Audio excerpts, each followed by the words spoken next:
Hi.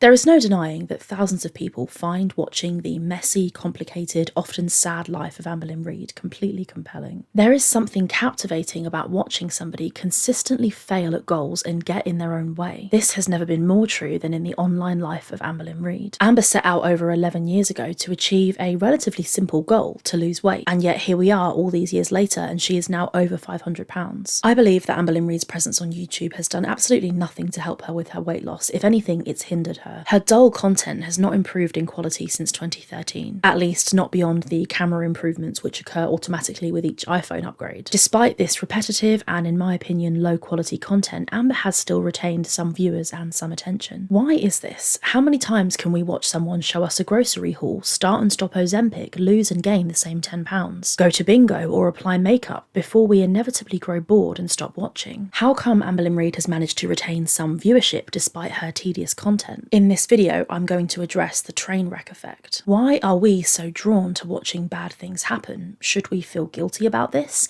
And to what extent has YouTube contributed to Amberlynn Reid's personal struggles? Let's go. The train wreck effect is a psychological phenomenon often observed in humans by which we are drawn to and cannot take our eyes off disastrous events or situations. Have you ever watched something awful happen and had this overwhelming feeling that you just can't look away? That is what I think is happening for lots of people when they engage with content from Amberlynn Reid. It's not that the videos themselves are particularly compelling. It's more that the way that Amber has documented her struggle with her weight and her desire to lose it and her repeated failures over such a long period of time, that is what is fascinating. Amber, unlike many other YouTubers, has documented the passage of time on her channel. As the years pass and the videos age, Amber has become bigger and bigger and more problematic for completely unrelated reasons. I think that this is the train wreck effect in action in Amber's life. Her viewers, of which I am kind of one, have signed up to watch her because there is something intriguing about her, and there is also something kind of interesting about her repeated failures to save herself from her own suffering. But why is it that we can't stop looking at Amber? And not only can we not stop looking, but an entire community has been formed online and it's predicated on consuming and discussing Amberlynn Reid's content. You would think that a community which has been formed, at least in part for this reason, to watch her life kind of derail and implode, would be full of nasty, hateful individuals. But it isn't. Girl World, in my experience, does have its fair share of trolls, sure, but it also has intelligent, thoughtful members who make shrewd and accurate criticisms of Amberlynn Reid's behaviour. You would expect a group of people who spend time watching a train wreck unfold to be bitter, hateful individuals, but they aren't. So how does the train wreck mentality work? Well, the fascination of watching a train wreck comes down to a few interesting psychological factors. The first of these is morbid curiosity. In his 2012 book, Everyone Loves a Good Train Wreck, Why We Can't Look Away, author Eric G. Wilson gives us an example of this morbid curiosity. He describes how when you're driving on a motorway and you pass some kind of accident, you often have an overwhelming desire to look. I definitely have experienced this in my life. He describes how the slowing down of the traffic is often not because of the incident itself, but because of people rubbernecking as they pass the crash site. In his 2014 video, While We Are Morbidly Curious, Vsauce describes this phenomenon as, "We are paradoxically drawn towards some pretty repulsive things. Car accidents, car chases, the possibility of a crash or a fight, or a natural disaster. I mean, not one that hurts anyone, of course, but one that's exciting. Celebrity scandal, drama, disfiguration, true crime, war and gore, the macabre."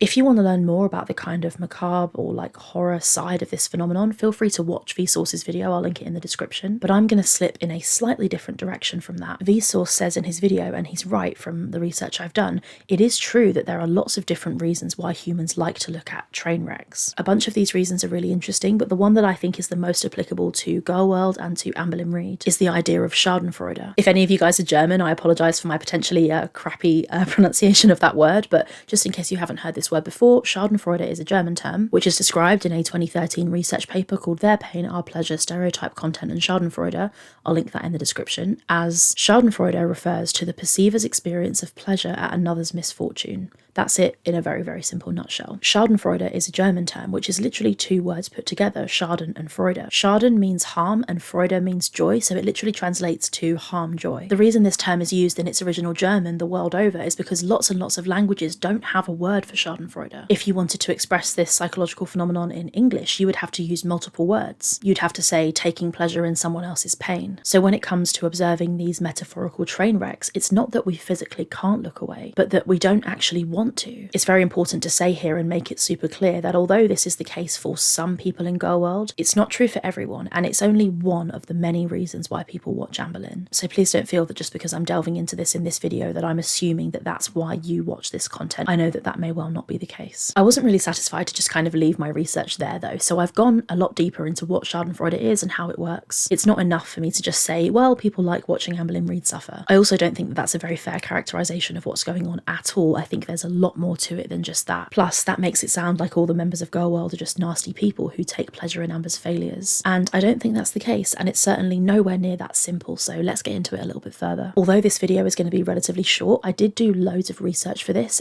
as I often do. All the studies that I mentioned will be linked downstairs. But what I really wanted to know is that if Schadenfreude is one of the reasons that people watch Amberlynn Reid, is this a bad thing? Is there something wrong with enjoying Amber's content because you can't look away from the train wreck? I know that Amberlynn Reid thinks that we're all horrible people who just love to watch her suffer. Amber has expressed many times that she's got a real problem with the community that we have built here in Girl World. Here is a clip which I'm sure you've seen of Amber explaining as much. There has been a whole community of people that have created this safe environment for them. Safe for them, not for me. But there's a whole community that feels safe for them because they're leaving their own worlds where they're stressed out or they're depressed or they're going through this or that, and they're attacking the fat chick. There's also this clip here where Amber says, all of these people who act like they care about me and they're worried about me, bull.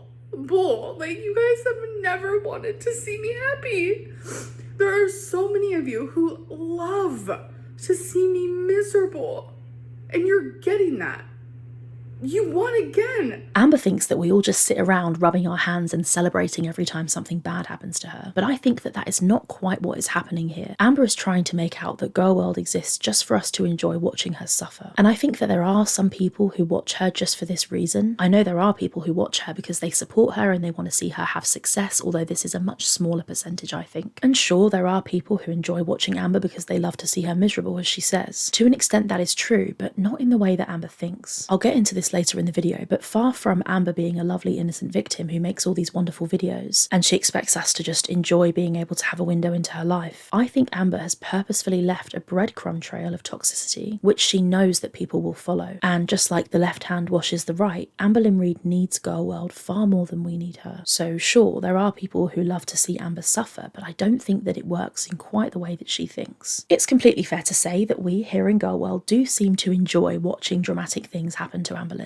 We do seem to stand at the sidelines observing things going wrong. For example, when she, a 500-pound woman who's been trying to lose weight allegedly for years, starts dating a proven feeder, there was absolutely no way that we could look away. And the thing is, I don't think that Amber wants us to look away. I'll get into that in a moment, but first, we know that at least some Schadenfreude is happening here in Girl World. We are gaining some kind of pleasure, or at least some kind of entertainment from watching Amberlynn Reid. But is that actually bad? As a tiny little spoiler, I don't think that in this instance it is wrong. I actually think it's exactly what Amberlynn wants, but we'll cover that in a second. First, let me explain why I don't think that we need to feel bad for enjoying watching the train wreck that is Amber's life. There is a study by 3 people called N.T. Feather, Michael Wenzel and Ian Armakey called Integrating Multiple Perspectives on Schadenfreude, the Role of Deservingness and Emotions. Now this study is really complex, but it does in part cover how those who enjoy watching somebody suffer enjoy it more when they feel the person deserves it. The researchers write, thus deservingness featured as an important variable in line with past findings. As predicted, Schadenfreude was stronger and sympathy was weaker the more the student was judged as deserving of failure. This was really interesting to me. This is kind of a slightly crude retelling of the study, and you're free to read the whole thing if you like, it'll be linked downstairs. But what the researchers found broadly is that people were far more likely to feel this pleasure of enjoying other people's suffering when they either A, thought the person deserved it, or B, were jealous of the person. I'm not trying to argue that this is like nice or really good, or that it's completely fine to take pleasure in somebody else's suffering. I don't think that it's some kind of brilliant thing to do, not at all. But I can understand how, in the context of Amberlynn Reid's content, this is exactly what's happened. The study I've just mentioned basically concludes that the more that we feel the person we're observing deserves bad outcomes, the more likely we are to be happy when we see these outcomes happen. That makes sense, right? It's not that controversial to feel that seeing bad things happen to bad people is a good thing. And when it comes to Amberlynn Reid, it's absolutely evident that this is exactly what is occurring. For a very recent example, Alexis, who is one of Amberlynn Reid's ex-friends, posted a video literally yesterday where she shares that Amberlynn Reid was at one point speaking to a man romantically. Here is the conversation that we had regarding her conversations with him. He's a subscriber type deal type situation, and I think that he might have a fetish for the bigger girlies, and he's super attractive. I can say that. Like, you can look at him and you can be like, oh yeah, he's cutie. We exchanged numbers. I was super freaking drunk. He ended up calling me and we had a little moment that rhymes with tone pecs.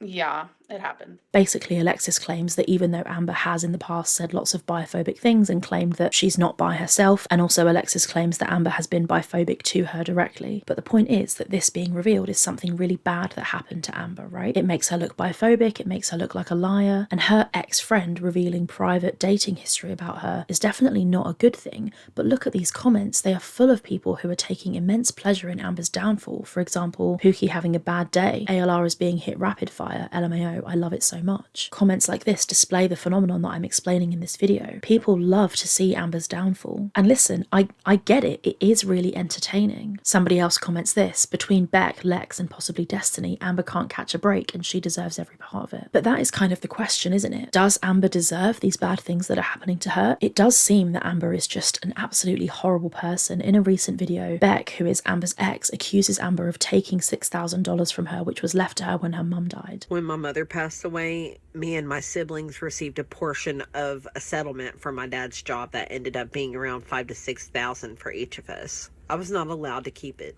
She told me that the money had to go into paying the bills and my half of the rent. My mom had plans for when she would have received that money before she passed away. Getting it was bittersweet, and I would have liked to use it in some way to honor her. She wouldn't have wanted Amber to have it, and it really hurt, but she took it anyway. When I told her that I would like to do something with the money, she dismissed it and treated me like I owed it to her and it wasn't my choice. She said that I couldn't have it because the bills needed to be paid, even though I knew that she was making enough from YouTube to cover bills and rent with no problem. This is mental, and if it is true, then Amber really is just the most horrible person ever. Beck clarifies this situation. They pinned this comment underneath their video. I'll put it here so you can pause to read. It's just like a bit more detail on how this all happened. But it is very hard to hear stories like this about Amber and not think, my goodness, she deserves every second of the bad things that happened to her. Although thinking that the person who is suffering deserves it is one explanation for Schadenfreude, I don't actually think that it really needs to be explained. I don't think I need to try and get to the bottom of whether it is right or wrong for us to feel this way about Amber, because the truth is, I think that Amber wants us to feel this way. I think she knows exactly what she is doing. Let me explain. So in the early days of Amberlynn Reid's YouTube channel, she spent a lot of time complaining that she was receiving a lot of hate. She called this hate extreme.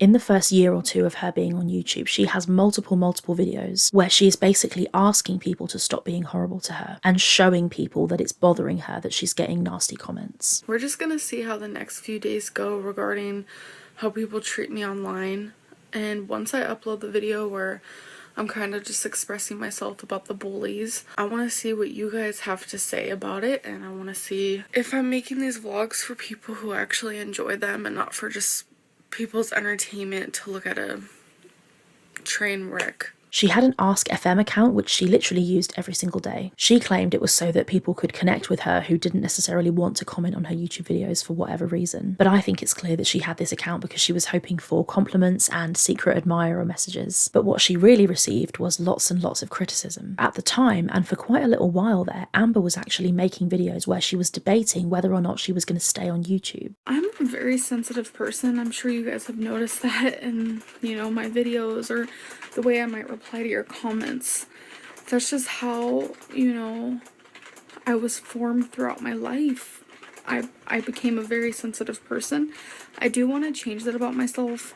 I can be defensive, but I just feel like my well-being can't really handle, either hate comments or thumbs down or things like that. I knew coming onto YouTube it was gonna happen, and I feel like YouTube was supposed to be a big escape for me, but it's became somewhere where I'm kind of afraid to be myself. The issue is that Amberlynn has always received hate online. She's been affected by hate comments from the beginning. She calls herself sensitive lots of times in her early content. And the issue, I think, and the mistake that Amber made, is that she gave loads and loads of attention to her haters early on in her YouTube career. I think that she showed them way too much of her suffering. When people sent her nasty messages, she responded. When people commented things that she didn't like, she replied. She fanned the flames of her haters. She showed her hand and displayed how much it was affecting her that she was receiving these comments. And that's the thing, isn't it? People who watch Amber because they really do hate her, those people get exactly what they want with Amberlynn Reid, because she plays up to it and gives it to them, and she always has. She has validated the opinions of haters over and over and over again. Although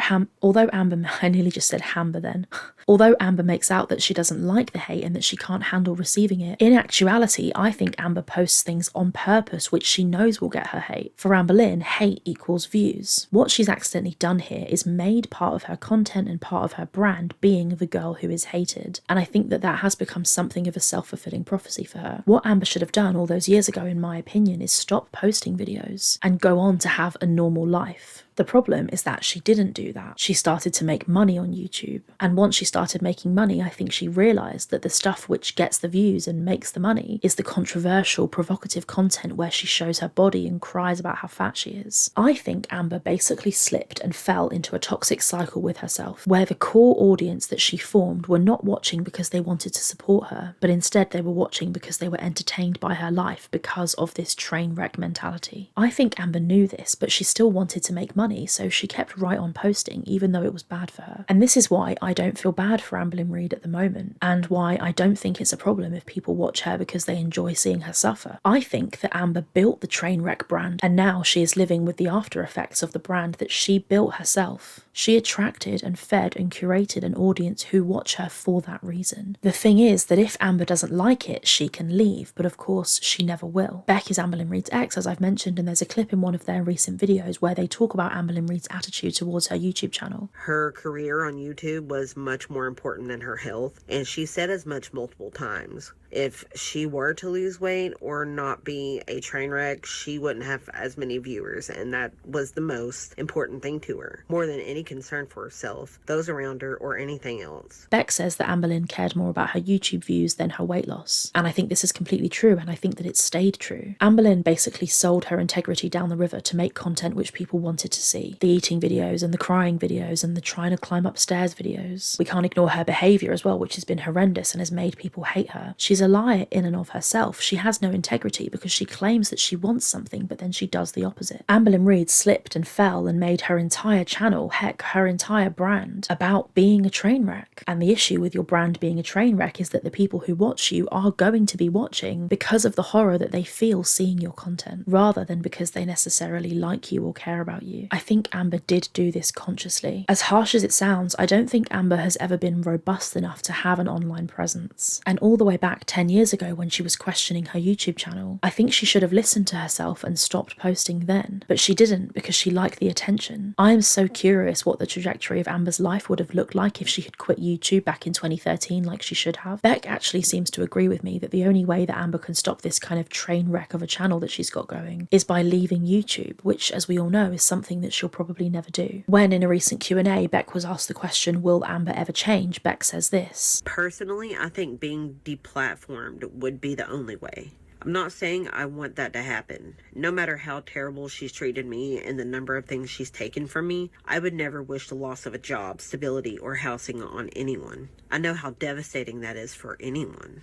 YouTube is how she makes a living. It's how she supports herself, and she uses losing her channel and views as an excuse not to change. The only way she would ever change is if it were her only option. So I don't see that ever happening. And Beck is right. I don't think Amber will ever quit. She's in the horrendous situation now of not being able to make money any way other than through YouTube. So she really is in a bit of a catch-22 in my view. Although some of her viewers do watch her because of the train wreck-esque style of content that she makes, or because we enjoy the Schadenfreude that we feel when we engage with her content, I think that Amber knows this and plays into this intentionally. And that's why I don't feel too bad about it. We We enjoy watching her messy life, and she needs us to pay her bills. Even more than that, I think she feeds the drama on purpose. She releases information, she lies, she's controversial, all in the name of trying to keep herself relevant. All the while that Amber keeps posting how she is now, I think this toxic cycle is never going to end. I know this might sound harsh, but I don't think that the train wreck effect is really a bad thing. I think it's exactly what Amber needs to keep making money on YouTube. The difference is that for us as viewers, it's entertainment, but for Amber, it's her real life. But it's her choice to keep making the content that she does. Because she talks about herself, she is the product, and she has to keep making the product interesting and creating new storylines and side characters to keep people watching. It's often said that Amberlynn Reid wouldn't exist without reaction channels, and I think that that's true. They keep her relevant. At the end of the day, to an extent, it's not that deep. I know it's about somebody's life, but YouTube is just for entertainment. I've noticed this even more so since I've been posting videos of myself. What you watch on the camera is curated. It's what the person chooses to share. I'm saying what I choose to say, and you're watching me in this little tiny square. This is the bit of my life that you get to see. And it's much easier for content like mine because I'm talking about somebody else, but Amber is talking about herself. And although it might seem harsh for us to consume that content and have a reaction to it that might not be very kind or might not be the type of reaction that Amber would want us to have, the fact is that as viewers, we're free to engage with that content however we like. Amber can see how we engage with it, and she chooses to keep making it. She chooses the profit over her own mental health. And all the while she keeps making that choice, we're free to interact with the content however we choose. She can stop it at any moment, but she chooses not to. So I conclude that just like we can't look away from a train wreck, we can't look away from Amberlynn Reid. But the difference is that Amberlynn Reid doesn't actually want us to look away, because us looking at her train wreck of a life and interacting with it and commenting on it is what is making her money. I would love to hear you guys' thoughts on this in the comments. Thank you for watching, and I'll see you in the next one. Bye. I'm now going to tell you what I thought of these books. Random, I know, but I said at the end of a previous video that I was going to give when I finished the book, I would tell you. So this is the book I'm talking about. This is Two Twisted Crowns, which is the second one. This is the first one, The Shepherd King. Here they are. So this one I enjoyed quite a lot. I had some problems with, like, why does this girl love this guy so much? And like, they're just, you know, the characterization was kind of blah.